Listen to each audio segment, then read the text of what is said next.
Okay, well, we'll kick off. Hopefully, everybody can hear me. Thanks ever so much, all of you, for joining us online, and thanks to those who are here in person as well. And this is I believe, Ben, the final talk in the season for the Centre for History and Philosophy of Science, Technology and Medicine here at Aberdeen. Great to see so many of you joining us online, including some people I haven't seen for absolutely years. So thank you.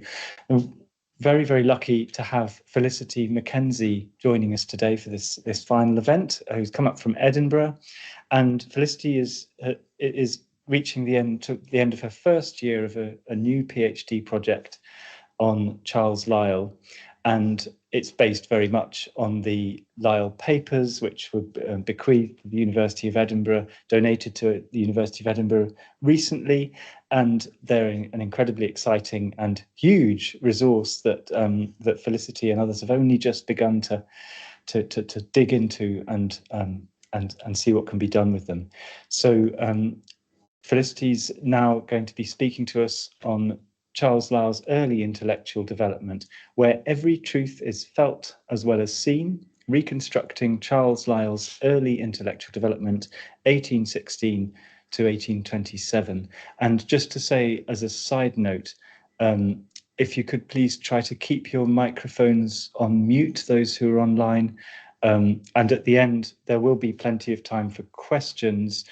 If we can't hear your voices unmuted, I'll just read out questions from the chat. And Ben's wanting to add something. Recording. Yes, important point here. We're recording the talk. We don't yet know whether the talk will be released as a recording, but we're recording it just in case. So just so that you know, you are being recorded if you say anything. Ben, what did you want to say? But not the questions. But not the questions. We'll be stopping the recording by the time it gets to questions. That's just in case there's any accidents with the mute button. So thanks very much for joining us. Over to you, Felicity. Oh, thank you so much, Ralph.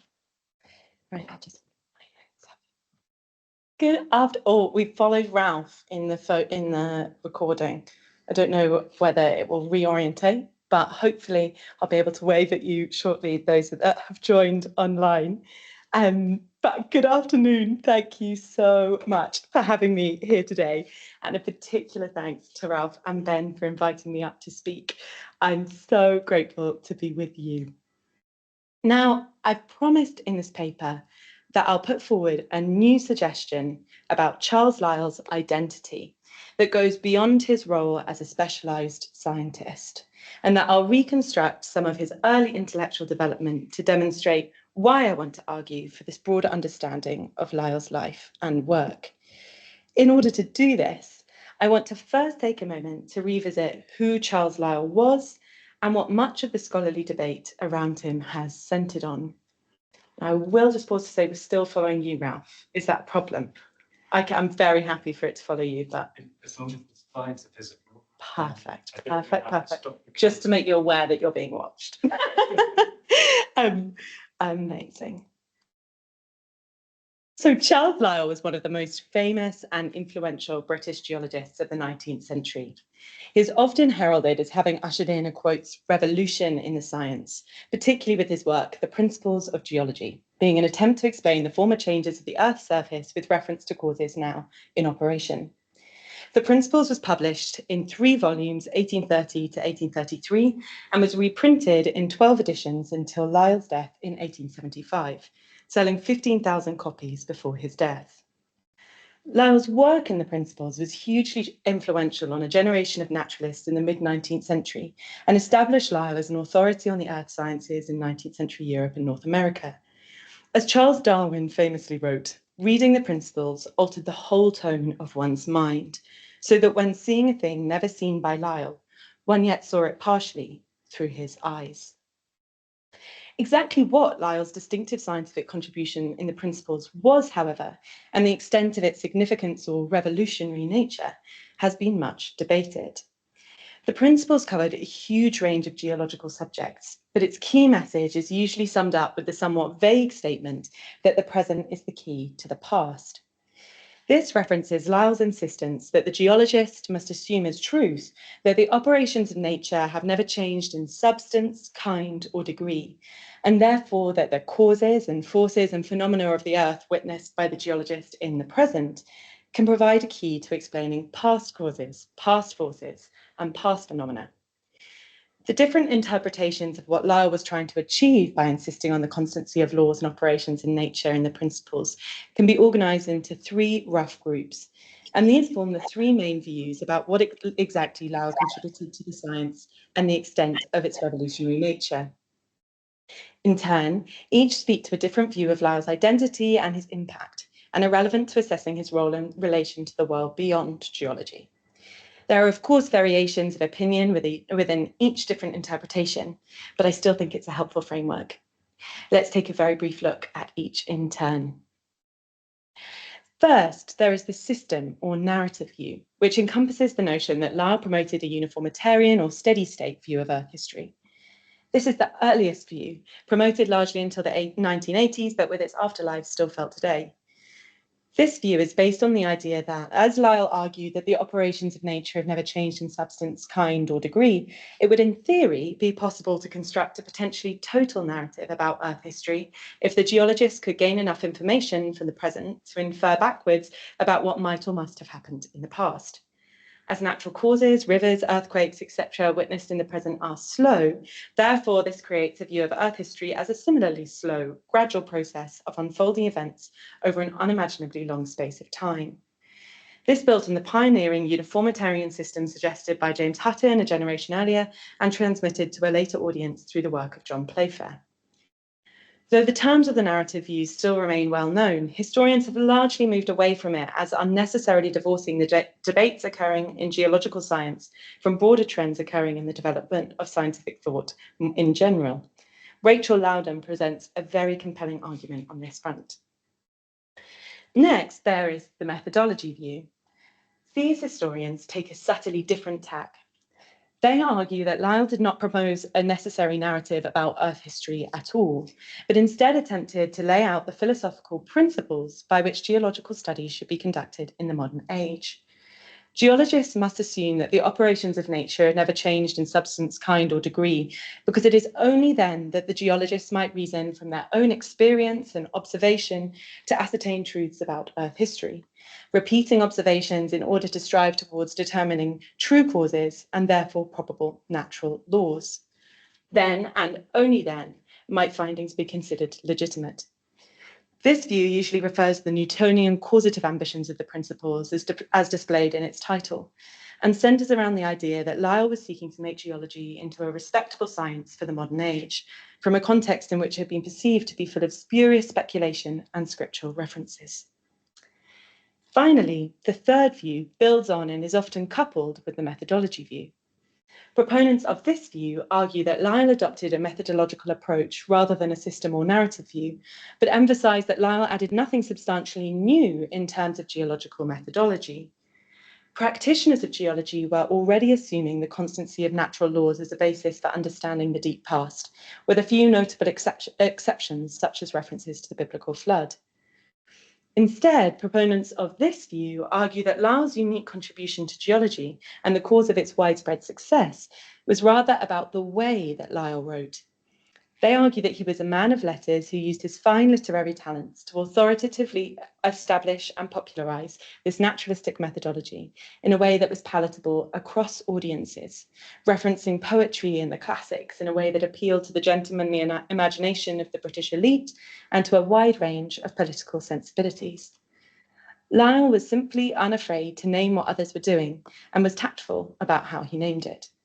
As Ralph O'Connor and Adeline Buckland have argued, Lyell implemented a historical imagination in his work that recalled past worlds into existence for the reader, using a persuasive balance of empirically tethered evidence and imaginative poetic spectacle, in a form that both rendered certain episodes of the past knowable and acknowledged the distance and inaccessibility of other episodes. From this perspective, the first narrative view overstates the case for how much Lyell believed could really be known about Earth history. These three views present three different perspectives and emphases on aspects of Lyell's identity as a geologist. The first, that he was a pioneer of a revolutionary view of Earth history. The second, that he was a reformer of geological methodology. And the third, that he was a gifted man of letters, whose particular talent lay in his writing. The thread that draws all interpretations of Lyell's work together is their emphasis on his naturalism. Each view paints Lyell as a staunchly naturalistic thinker, determined to reference only the causes that could be observed by the geologist in the present. And it is in this naturalism that Lyell is often said to have been so significant in touching the world beyond geology. As Martin Rudwick, Roy Porter, and James Secord have shown, Lyell's work and the principles had a sustained political and cultural impact in British life during the turbulent reform decade of the 1830s and beyond, because it gave authority and language to political ideas that were similarly couched within a naturalistic framework for man and nature. This is often associated with Lyell's advocacy of the separation of science and scripture and his broader disdain for the clergy in British public life and education. However, despite these broader implications, historians of the first and second views have largely treated Lyell and assessed his work and impact as an influential geologist in the specialised modern sense of the term. Lyell's relationship with the world of politics and culture has been assessed largely as one of inevitable or accidental impact. The third view offers a rich argument which takes into account Lyell as being a man of letters and geology as a form of literature, suggesting a greater integration between geology and other forms of knowledge. However, Lyell's ultimate identity is still situated primarily as a geological one. It is this view of Lyell as an influential geologist in the specialised modern sense of the term that I would like to challenge in this paper. And this notion promoted by James Secord, Ralph O'Connor, and Adeline Buckland of his identity as a man of letters that I would like to build on and develop. I will argue for a new interpretation of Lyell's identity, both as a thinker and as a geological practitioner. I want to make the case that it is more accurate to view Lyell as an elite literary gentleman and educational reformer who actively understood his geology to be part of a project of moral, cultural, and political reform. Lyell's mission, as he would refer to it in the 1840s, was to civilise the British polity by expanding scientific knowledge and scientific education. His naturalistic geology was at the heart of his vision for that social and cultural change. To argue for this broader understanding of Lyell's identity and his work is not to preclude the centrality of geology to his life. Instead, I want to expand our understanding of how Lyell perceived his own work, his view of what geology was and why it mattered to him, geology's meaning, its possibilities, its integration with other forms of knowledge, and ultimately what I believe Lyell saw as its social and spiritual function in society. Rather than being a specialised Victorian scientist, I will place Lyell at the crossroads between Enlightenment science, in which individuals could participate in multiple forms of knowledge, and Victorian science, which was much more specialised and akin to the kind of science we are familiar with today. By the end of this paper, I hope that this will suggest some new routes forward to understanding what Lyell's unique contribution to the science of geology might have been. So, a quick summary of where we're going. First, I'll make the case as to why I believe we need to reinterpret Lyell's identity and recast him as pursuing geology within a project of cultural reform. Next, will suggest some routes forward towards understanding how Lyell came to hold this integrated view of geology and cultural change by examining the years 1816 to 1827. And finally, I'll conclude with some suggestions as to how this might chart new ways to understand Lyell's distinct contribution to geology. So, the case for reinterpreting Lyell's identity, Lyell as cultural reformer. As I touched on just now, it has already been acknowledged in the literature that Lyell's work has two main connections to reform. The first, that Lyell sought to reform geology in terms of what was considered plausible and acceptable as methodology, evidence, and practice. Lyell achieved this using careful rhetoric and his fine literary talents. The second is that Lyell's naturalistic geology helped substantiate the claims of political reformers and cultural figures who couched their theories within a similarly naturalistic framework for man and nature. These two connections have been explored by Jim Secord, Roy Porter, and Rachel Loudon, as well as by Martin Rudwick, Ralph O'Connor, Adeline Buckland, and others. This work is numerous, brilliant and has set the agenda for further study. I want to revisit this topic of Lyell and reform this afternoon and make a new suggestion. Developing ideas introduced by James Secord, Roy Porter, and Adeline Buckland, I will argue that Lyell's work was influenced by the Scottish Enlightenment genre of conjectural or theoretical history at a more fundamental level than has previously been acknowledged. It is within this framework that it is plausible to argue that Lyell saw his geology as an integrated part of a broader project of cultural reform. I'll first examine the Scottish Enlightenment tradition of conjectural history and how this was developed by Dugald Stewart and John Playfair at the cusp of the 19th century. I'll then demonstrate that Lyell participated in this conjectural tradition throughout his life, beginning in the 1820s and then continuing in his educational reform work and his relationship to America. So, what was conjectural history and how was Lyell connected to it? Conjectural history was a social theoretical genre that sprung up during the 18th century European Enlightenment. Its writers sought to describe the nature of human societies and the principles by which they develop.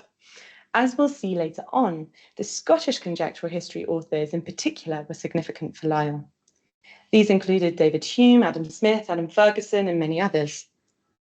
Though different authors brought out different emphases, the Scottish conjectural historians wrote their works within a very distinct set of methodological principles, and particularly using a very distinct set of sources. These sources are important for understanding the genre's unifying concerns and the way in which their theories worked out in practice. I'll briefly examine these sources now before turning to their implications for Lyell. The conjectural historians argued that the historical record was not sufficient to create a theory of how societies develop or have developed in the past, for in many instances there would be gaps in the material or recorded evidence that would leave the theorist at a loss. As a result, when unable to rely on historical evidence, the conjectural historians substantiated their narratives with informed conjectures. This approach relied on a key philosophical presupposition: that the human mind and the natural world remain constant across time and space. From this basis, the conjectural historians argued that the social theorists might observe how societies function in the present, and if assessed using legitimate social and scientific knowledge about human nature and the material world, such contemporary evidence would provide a legitimate source of knowledge about how societies might or must have functioned in the past. Importantly, the kind of present knowledge that the conjectural historians considered as legitimate relied on a twofold source base. The first was David Hume's philosophy of mind. Hume had stipulated that all knowledge is received to the human mind through sense impressions from the external environment. As the mind expanded and developed, Hume argued that these impressions would be linked by associative principles to form complex chains of impressions that he referred to as ideas. Thus, in Hume's philosophy of mind, human thought naturally developed from the initially concrete to the abstract, the simple to the complex. The conjectural historians then applied this philosophy of mind to their second source, European travel accounts about non-European nations. The conjectural historians claim that these highly racialized sources proved that Black and Indigenous communities had sensuous and simplistic understandings of the world. Thus, they argued that the existence of such communities in the present proved that they must have existed in the past. The conjectural historians then transformed this combination of Humean philosophy and a highly racialized and racist sociological analysis into a temporal narrative, a conjectural history of societal development, in which the initial experience of early human societies was steeped in quote-unquote savagery, simplicity, and sense, whilst quote-unquote civilized modern societies were perceived to be articulated along more complex abstract principles. They applied this framework to law, property, language, the arts.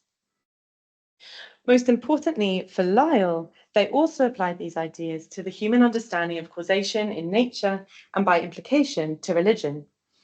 The broader approach of these thinkers was largely based around the ideas that Hume put forward in his 1757 work, The Natural History of Religion. Hume argued that a belief in immanent gods or miracles was rooted in a simplistic misinterpretation of sense impressions based on needs and fears. Instead, the correct interpretation of the sense data relied on repeated observation of events in nature, interlinking simple impressions into complex ideas, and finally, probable natural laws. The most famous illustration of this was Hume's billiard ball argument, which runs as follows.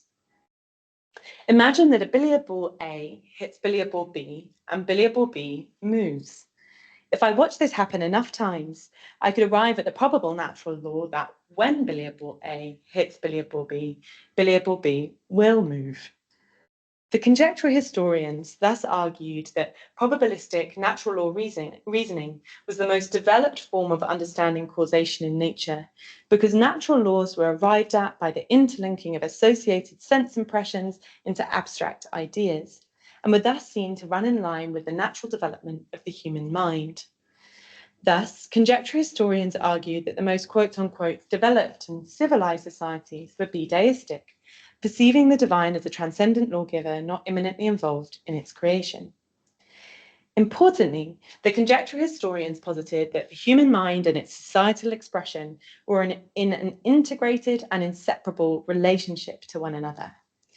Thus, they argue that the more developed law-based understanding of the natural world among the nation would be accompanied by a more, quote, civilized cultural and political life. Dugald Stewart developed these ideas into a cohesive political philosophy whilst he was Professor of Moral Philosophy at the University of Edinburgh in the 1790s. Stewart argued that politically enlightened government could only be achieved by educating both legislators and the polity to understand the natural and moral worlds as being governed by natural law. In turn, Stewart argued that this would move the human mind along its natural course of development, and as a result, people would begin to think in a more complex, abstract, and civilized way. They would become deistic, tolerant, and free. For Stewart, scientific education, which investigated natural law in the world, formed an integral part of this educational project to the end of political and cultural reform. The same position was adopted by one of Stewart's closest intellectual allies at the University of Edinburgh, the chair of mathematics and later natural philosophy, John Playfair. Playfair wrote passionately in the Edinburgh Review in favour of a liberal scientific education, stating, I quote, that there was a direct relationship, between the degree of knowledge diffused through a nation and the degree of political liberty that it enjoyed. On top of this, Playfair personally practiced and conducted the kind of observation-based probabilistic science that both figures believed expanded the human mind and civilized its practitioner. This included Playfair's work and methodology in his geological tome that would later be so influential on Lyell, Illustrations of the Huttonian Theory of the Earth.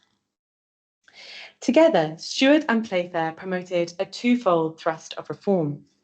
On the one hand, the proliferation of naturalistic science education to the end of civilizing the polity.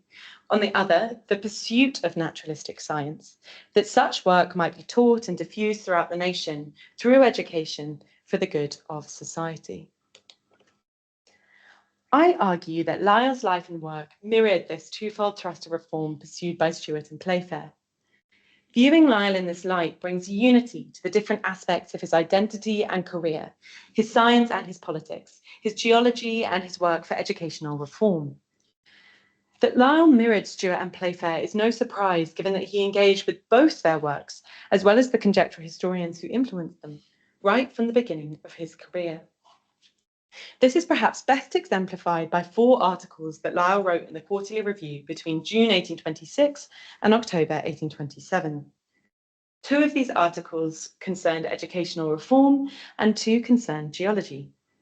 In all 4, Lyell consistently emphasized the cultural, moral, and politically transformative power of naturalistic science, thus promoting scientific education and naturalistic geology. The rationale that Lyell gave for his support of both was that both promoted probabilistic reasoning, expanded the mind, and encouraged a deistic understanding of agency in nature. In turn, Lyell argued that this contributed to, quotes, perfect the moral character of individual practitioners and to the moral and intellectual advancement of society. Furthermore, Lyell consistently argued for a picture of the human mind that was resonant with the work of the conjectural historians. For example, in Lyell's second geological article, The Review of Scrope's Geology of Central France, he wrote, "The impression produced upon the public mind by new doctrines introduced and established from time to time by physical science, and the moral effects which result to society, are always liable to be underrated by historians, because they operate insensibly and indirectly. Their influence, however, can scarcely be estimated too highly when we consider how general is the desire of inquiring into the works of nature, and how involuntarily, from the very constitution of our minds, we yield assent to all physical truths when once clearly perceived." That Lyell was advocating the same position on liberal and educational reform as Stuart and Playfair is unsurprising when we consider both his reading material and his social setting. In preparation for the 1826 Scientific Institutions article, Lyell's private notebook showed him putting his thoughts in dialogue with Adam Smith's Conjectural Wealth of Nations, John Playfair's writing on education and nationhood in the Edinburgh Review, and the work of the German conjectural author Madame de Stael on nationhood, education, and culture. Similarly, in Lyell's 1827 State of the Universities article, he cited Scottish authors on education from Bower to Jardine, as well as Dougal Stewart and John Playfair's writing on education and nationhood in the dissertations in the Encyclopaedia Britannica. On top of this, when preparing the article, Lyell met with Walter Scott and Leonard Horner, both of whom had been involved in the Edinburgh of Stewart and Playfair and were working for educational reform at the time. Furthermore, Lyell's social circle and elite London society and the Athenaeum Club included many Scottish liberal Whig reformers who had had their political imaginations shaped by either the intellectual world of Stewart and Playfair's Edinburgh, where many of them were Stewart's pupils, or by the Edinburgh Review. These men, who included the likes of Lord Brougham, Leonard Horner, Walter Scott, Sidney Smith, and Thomas Babington Macaulay, were each engaged in reimagining the Scottish political philosophy in their respective political and legal work in London during the 1820s and 30s. As Collini, Winch, and Barrow put it, these men now faced the quote challenge of matching educational ideals to opportunities and political realities in London. This included educational reform work, such as the founding of the London University in 1826, in which both Brougham and Horner were involved. In this context, Lyell's naturalistic geology and his advocacy of educational reform could be perceived by both himself and his peers as a genuinely politically significant part of correcting the quote, causal ignorance of the British nation, elevating its moral status and, in turn, influencing its legislators and institutions. Lyell's articles in the Quarterly, which could be seen to influence dialogue among its elite readers, were Lyell's first tentative participation in the tradition of Scottish liberal reform that he saw unfolding around him. Lyell continued to pursue this twofold thrust of reform throughout his life. He consistently couched his geology in civilizing terms, most famously in the Whig history at the beginning of the Principles, but also, for example, in the rhetoric in his lectures in Boston, Philadelphia, and New York between 1841 and 45, in which Lyell used many of the same citations and passages that he had used in his Quarterly Review articles in the 1820s. Lyell also consistently enacted his rhetoric about educational reform. In the 1840s and 50s, this led Lyell to the highest echelons of elite British society, collaborating with Prince Albert and Prime Ministers Peel and Russell to forward the very kind of reform at Oxbridge that he had called for in his State of the Universities article. This era of his educational reform work began with Lyell's treatment of education in his 2 travel logs that he published following his trips to America in the 1840s. In the final chapter of the first travel log, Travels in North America, published in 1845, Lyell contrasted the American educational system with what he perceived to be the intolerance, inefficiency, and ineptitude of British university education. Many of the points in the chapter perfectly mirror those that Lyell had set out in his State of the Universities article in the Quarterly Review in 1827. He argues for greater toleration, secular education, and a trust in the London University as opposed to the, quote, ancient seats of learning at Oxford and Cambridge. The chapter, and indeed the book, then concluded with a starred note referencing the current debate in Westminster. Lyell wrote, "Whilst these sheets were passing through the press, an important discussion took place in the House of Commons for a royal commission of inquiry into the state of education in the English universities. I have added and altered nothing since reading this debate, and while there is a coincidence in some of my views with those so ably advocated by the many of the parliamentary speakers, there are other grounds taken up by me to which they have not alluded." In July 1845, on publication of the work, Lyell immediately sent a copy to the Prime Minister, Sir Robert Peel, with a note that he had treated the universities of England and the United States.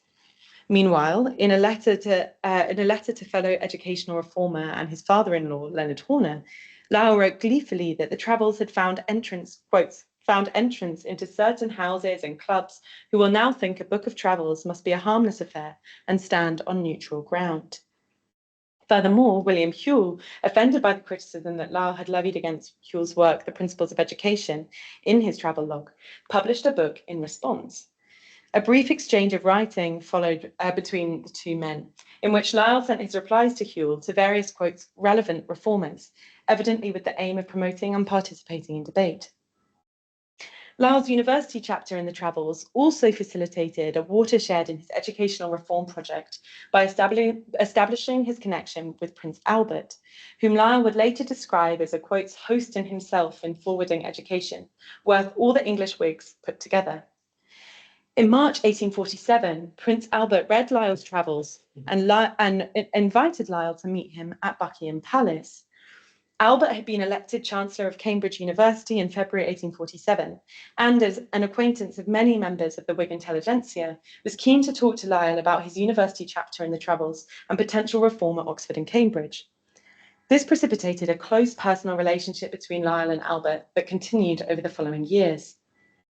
In late 1847, Prince Albert manoeuvred for reform between the Prime Minister and Vice-Chancellors at Cambridge, which led to the proposal of a series of reforms to the Cambridge Syndicate in February 1848, along the lines that he and Lyell had discussed. Meanwhile, Lyell was involved in raising a petition in favour of a royal commission into Oxford and Cambridge, in line with what he had argued for in the 1827 Quarterly article, as well as in his travels. In July 1848, Lyell and the committee then took the petition to 10 Downing Street, where Lyell presented it to the Prime Minister. Lyell's close relationship with Albert also led to his appointment as a commissioner for the Great Exhibition of 1851, which both sought to demonstrate British civilization in the, quote, arts, sciences and industries, and to raise funds to build a technical university, museums of science and industry, and a centre for the arts. There are many more examples of Lyell's educational work, but I've limited time. For me, the most important reason to understand the influence of conjectural history on Lyell concerns his interactions with race and enslavement during Lyell's 4 trips to antebellum America between 1841 and 45. Lyell read Black communities as evidence of the past in action, in the same way that his conjectural forebears had. This allowed Lyell to argue that enslaved people must not be freed until they had experienced the, quote, civilizing effects of education and free labor, to muse on polygenesis as a result of what Lyell argued was the enormous difference between Black and white people's level of intelligence and civilization, and to suggest that the white race was destined to, quote, supersede every other in the northern, if not also the southern continent of America. Understanding Lyell's attitude to race and enslavement is central to my PhD, and I wish that I could spend more of this paper focusing on it. But needless to say, this is incredibly problematic rhetoric from Lyell with profound practical ramifications. To conclude this section, I hope that this has made clear why I think that situating Lyell's work in the tradition of the conjectural historians, Stewart and Playfair, suggests new routes forward to understanding Lyell's motivations, his identity, and the way in which he perceived his own work. Now, all of this raises questions. How did Lyell come to hold this view of geology and cultural reform as integrated? Sure, we've got the influences that I've just cited, and by 1825, 6 and 7, when Lyell's writing, preparing and publishing for the quarterlies, the connection is clear. But I'm also really interested in how Lyell got to this point. What led him to adopt these views and align with these particular figures rather than to react against them? How did Lyell's geological and political ideas develop and interrelate in these years running up to 1825, 6 and 7? Which came first, Lyell's naturalistic geology or his naturalistic political ideals that his geology fitted into? Were they always integrated in this way for Lyell, or was there a particular point when they became so? And what can all of this tell us about Lyell's developing identity as a thinker and as a geological practitioner?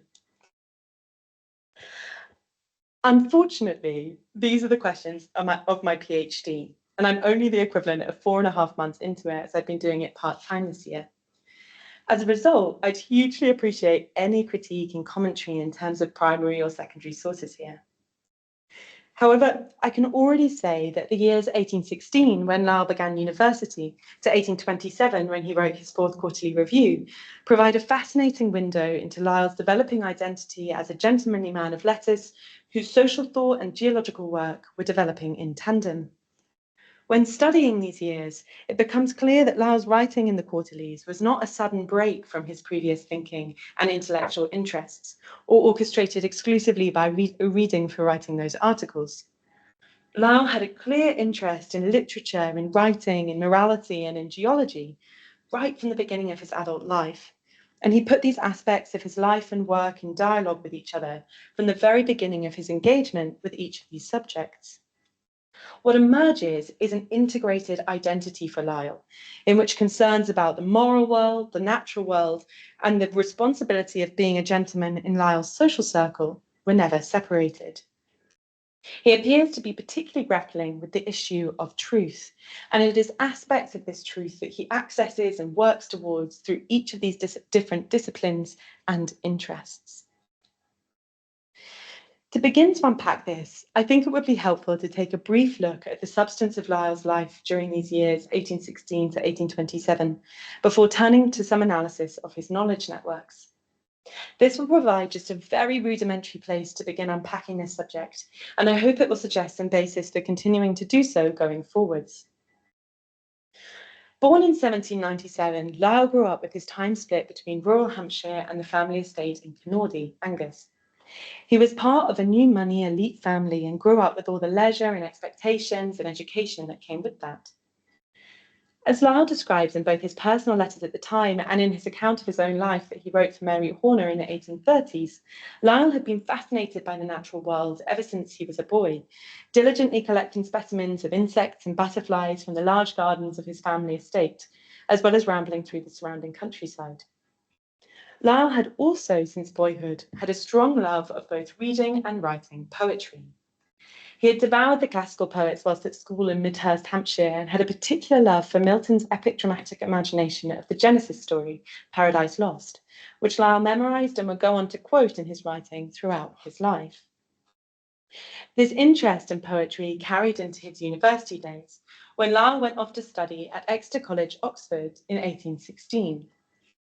And indeed, as Leonard Wilson notes, when Lyell was at Oxford, he was more interested in writing poetry than in studying the works of Euclid and Aristotle on which he would be examined.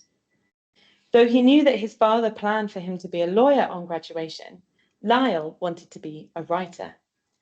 Lyell tried and failed to win various poetry prizes at the university, prizes that, as Adeline Buckland notes, would later be won by John Ruskin, Matthew Arnold, and Oscar Wilde. At the same time, Lyell began attending the geological lectures of William Buckland in 1817 and cultivated a keen interest in the developing science. As Adeline Buckland and others have shown, William Buckland himself integrated poetry and science in his writing, quoting Homer, Virgil, Dante, and Milton in his works and creating sublime visions of past time using references from epic poetry. It's worth noting here that at this time, geology was wrought with controversy and spectacle. As Ralph O'Connor has shown, geologists were involved in imagining and writing the deep past, drawing truths out of Earth history for practitioners and readers to be able to reconstruct this strange, as yet unfamiliar former world. The millions of years of past time that the studying of rock strata was already beginning to open up, and thus the vast span of time which it offered to the imagination, had clear implications for the moral story explicated in the Bible, and thus in a country such as England with an established church, the story by which it was governed. Lyell, as an avid reader of Milton, would have been very aware of these implications. The new imaginative territory that the discipline offered would not have been lost on a young man with Lyell's interests, and indeed we'll see shortly that it wasn't. In this sense, the pursuit of geology gave Lyell the opportunity to unite his love of the natural world with his fascination with the drama of the moral world, poetry, and the imagination. Lyell began to pursue geology with a new earnestness, despite the fact that he could not be examined upon it. He was also integrating geology and poetry in his personal writing. Graduation came around in 1819, and with it, his father's expectations of a career in law. On graduating Oxford with a second-class honours in March 1819, Lyell immediately moved to London, entered Lincoln's Inn, and began studying for the bar in the office of a special pleader named John Patterson. As part of the requirement for studying the law at the time, he had to spend 12 months reading in Patterson's office about the principles of the legal, legislative, and civic life of Britain. Thus, Lyell developed from poetry to a more formal engagement in the reality of the machinery of the British moral world.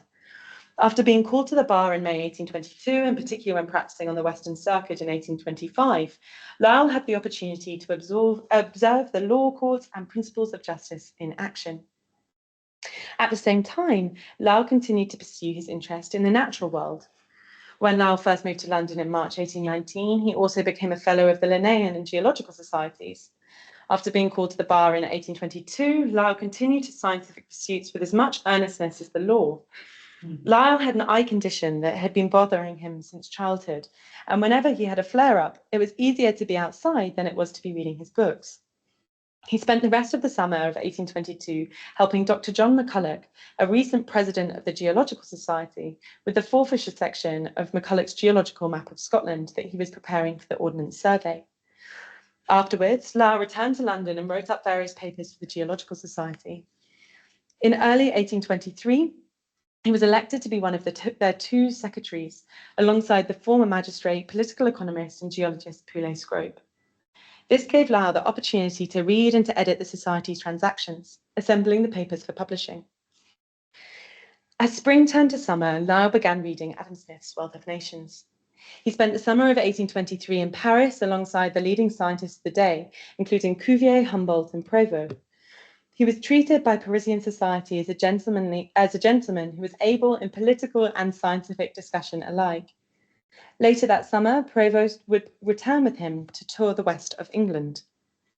In November 1824, Lyell's pursuit in science and law, writing, editing, and generally conducting himself among the intellectual elite, earned him the election as a founding member of the Athenaeum Club in Whitehall, which was intended for the association of the intelligentsia. This embedded Lyell in a new echelon of British elite political culture. It gave him the opportunity to explore the British liberal establishment and specifically to read, meet with, and operate on an intellectual par with the aforementioned Scottish Liberal Whigs of London. It culminated in Lyell writing those 4 articles for the Quarterly Review in which he advocated the integrated view of geology and politics that would go on to inform the rest of his career. As we can see, this demonstrates that Lyell's interest in the moral world and the natural world were never strongly separated, but formed an integrated part of his life, circumstances, and interests. And as a gentleman, developing lawyer, writer, and geological practitioner operating in the elite London circles that he was, I think we can see the attraction of uniting these pursuits in a way that spoke into British civic life. Just very briefly before I finish, I think one notebook in particular provides a fascinating window into Lyell's developing ideas during this time. This is Lyell's Commonplace book, newly available in the Sir Charles Lyell collection at the University of Edinburgh. The Commonplace book, or as it's labelled on the front cover, Extracts by Charles Lyell, Prose and Verse, runs from 1817 through the 1820s and is a collection of quotes that Lyell noted down from a variety of authors. It spans 141 pages of writing and shows Lyell reading widely across disciplines, developing ideas that would later be important to him, ideas about literature and writing, what it means to be a man of letters, the relationship between education, nationhood, and culture, and the method by which we ascertain truth. Lyell appears to return to these themes again and again over this 9-year period with real consistency. Let's take a look. Authorship and literature are important themes right from the very beginning of the book. It is clear that Lyell is interested in being a writer and that this is intimately interwoven for him with his interest in morality and ethics. For example, between 1817 and 1819, when Lyell was at university and then in his first year in London, there is a long discussion of what it is to be great, including a discussion of the comparative virtues of wisdom versus wealth, on the role of the author, and what it is to write good poetry and/or tragedy. This reads clearly as the private notebook of a young gentleman concerned about making his way in the world, trying to work out what he should be aiming for and where his passion for writing fits into it. Lyell takes his study of literature seriously here. For example, he reads and compares ancient authors and the Enlightenment philologist William Jones on Oriental languages and poetry, and then follows it with his own commentary on poetry and metaphor. And it's a theme which continues throughout the book.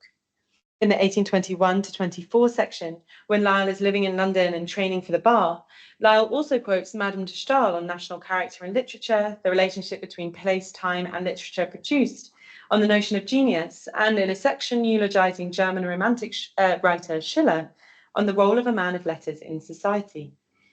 You can't help but see Lyell's aspirations in this quote about Schiller, with de Stael writing, "Above even the love of glory, there is still a purer feeling, the love of truth, which makes men of letters like warrior priests of a noble cause."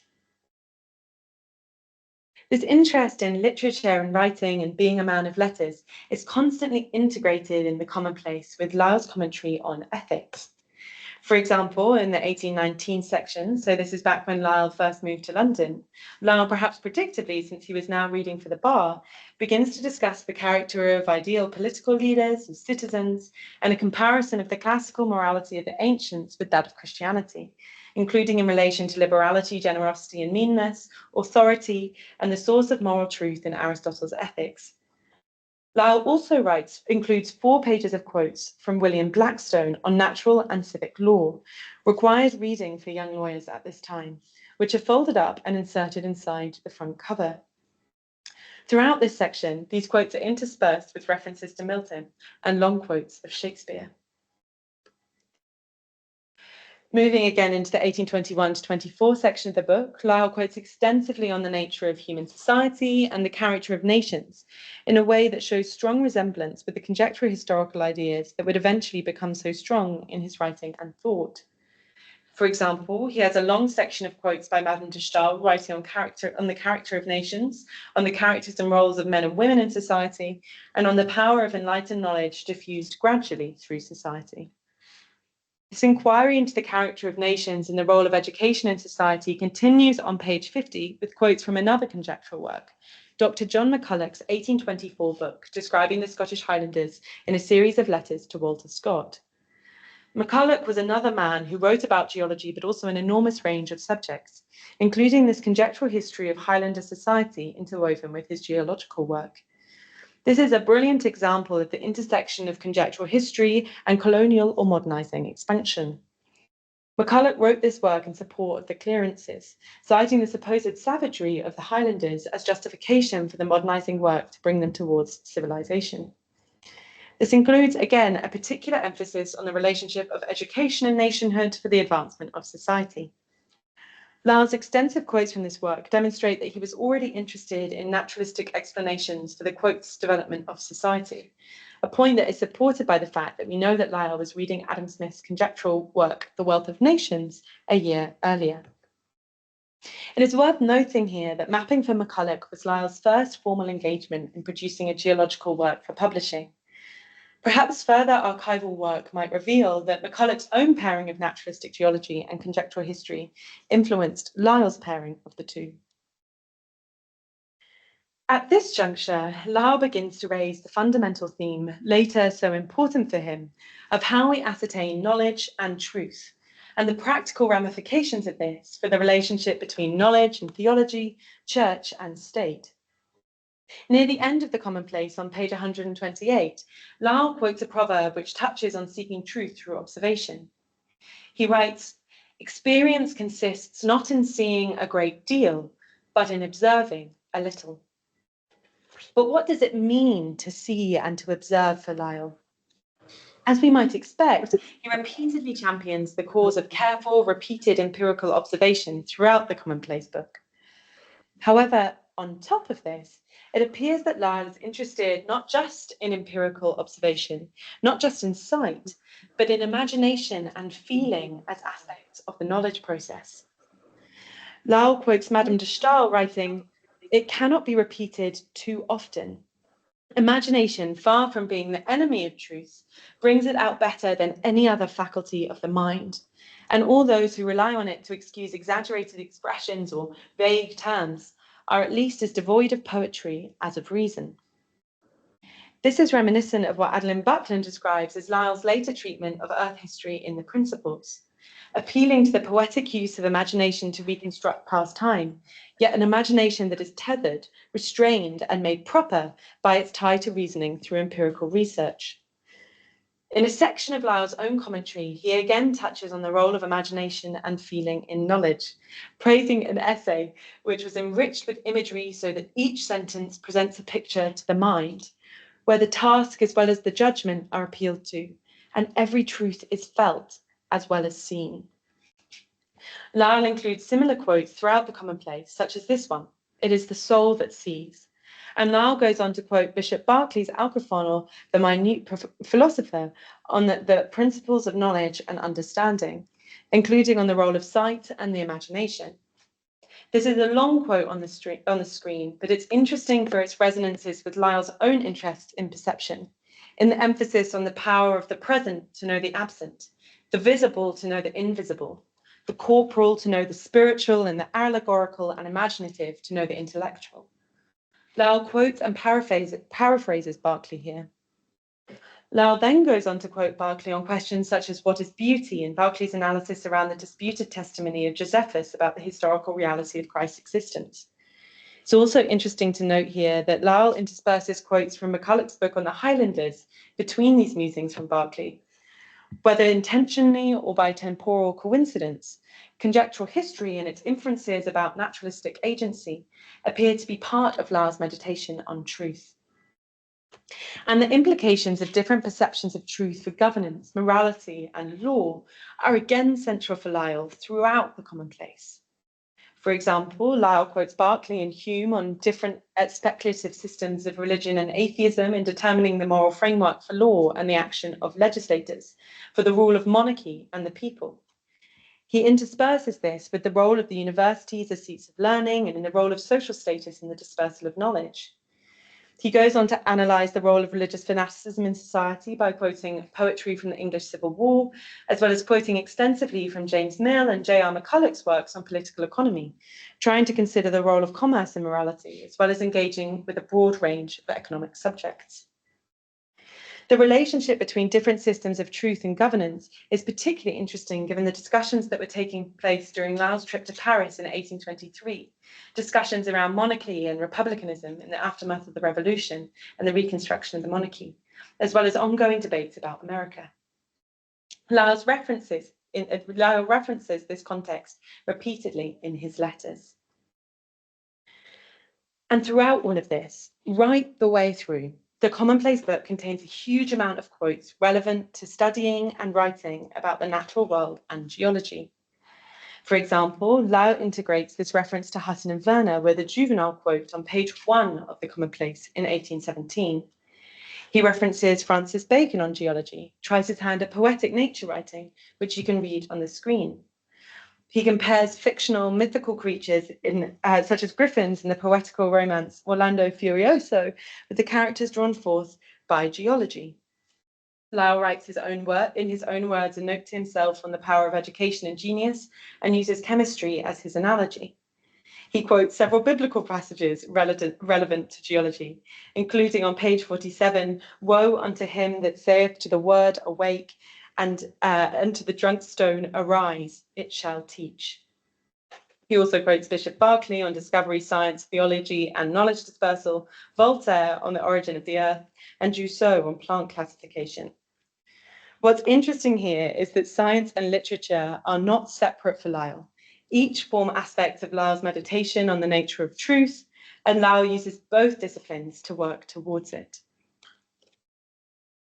Lyell concludes the Commonplace book with extracts from Voltaire's Candide and Micromegas, Shakespeare's Hamlet, and Milton on time, human nature, free will, chance, the relationship of mind and matter, and immortality. By this juncture, we're into the 1826 period and beyond, in which Lyell would have been writing for the Quarterly Review. And we can see many of the same themes in those articles about the social and spiritual function of geology in society resonating with Lyell's quotes at the end of the Commonplace. Just before the conclusion of the Commonplace book, Lyell writes down a series of quotes by Milton, concluding with one from Comus about time and chance, which refers to men falsely ascribing to chance what is really the work of a higher divine power. This again reflects his interest in the agencies behind nature and the notion that he often repeats that one aspect of the purpose of scientific inquiry is to reveal hidden laws which point to a deistic divine lawgiver. And indeed, at the same time, Lyell was investigating agency in nature in geology. I wish that I had the capacity to properly delve into this in this paper, but I know I've already run out of time. What I will say is that Lyell's geological work in the 1820s, certainly from his first formal work for McCulloch in 1822, appears to privilege naturalistic, observed causes, what is seen, over all else. Jonathan Hodge has begun to argue similarly in an as yet unpublished paper. This is significant and potentially interesting going forward because it places Lyell's extensive period of bookwork in which he comes to adopt his conjectural framework and its naturalistic explanation for social phenomena in the same period as he appears to adopt his naturalistic approach to geological phenomena. I hope that this will yield in future potential routes forward to understanding their influence upon one another and to understanding Lyell's intellectual priorities and development. So, to conclude, rather than it being that Lyell was a specialised geologist in the modern sense of the term, only interested in subjects beyond geology for the way that they touched or were touched by geology, examining Lyell's life 1816 to 1827, I argue, appears to reorientate his focus to the pursuit of truth to the end of cultural reform and social change, explored, yes, absolutely, and very centrally through geology, but also in connection to literature, to politics, law, and to civic and cultural change. His geology was integrated with and a part of his thought and work more broadly. Furthermore, re-examining Lyell's work in this way allows us, too, to tease out a new perspective on Lyell's use of poetic and literary references. If we take a wider view of how Lyell perceived his own geology as an integrated part of a broader project of cultural reform, it is less persuasive to see Lyell's prose as only a vehicle or communicative device for his geology. Instead, I want to argue that Lyell's literary references point to and formed a genuine part of how Lyell connected his geology to his wider framework for doing it, which is to say, to the broader themes of human meaning, culture, ethics, morality, law, and spirituality. This is supported by how broadly and philosophically Lyell was reading in the 1820s, and by Lyell's application of his thought to ideas in the 80s, the application of his thought to civic change. The imaginative and persuasive prose with which he presented his ideas in the 1820s and 30s was Lyell's first participation in reform, that would go on to be more and more institutionally fruitful and direct as the years progressed.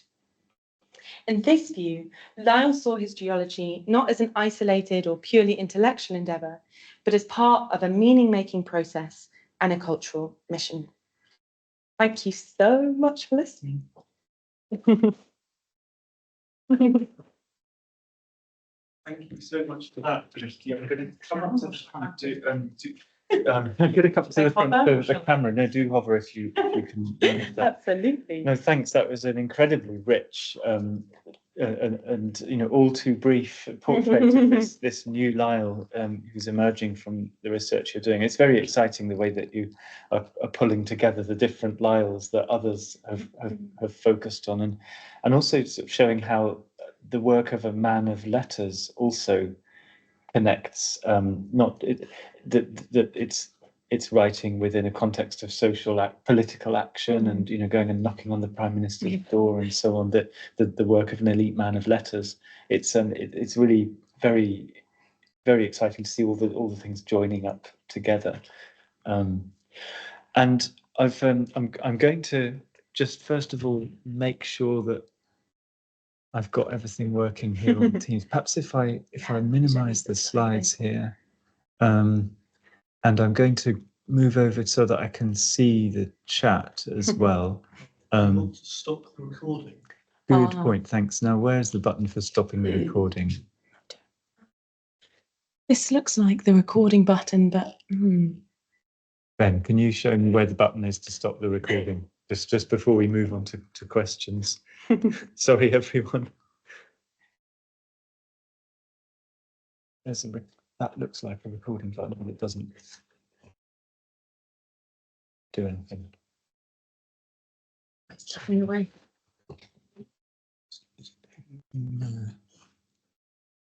Oh, well done, you've got it. Great.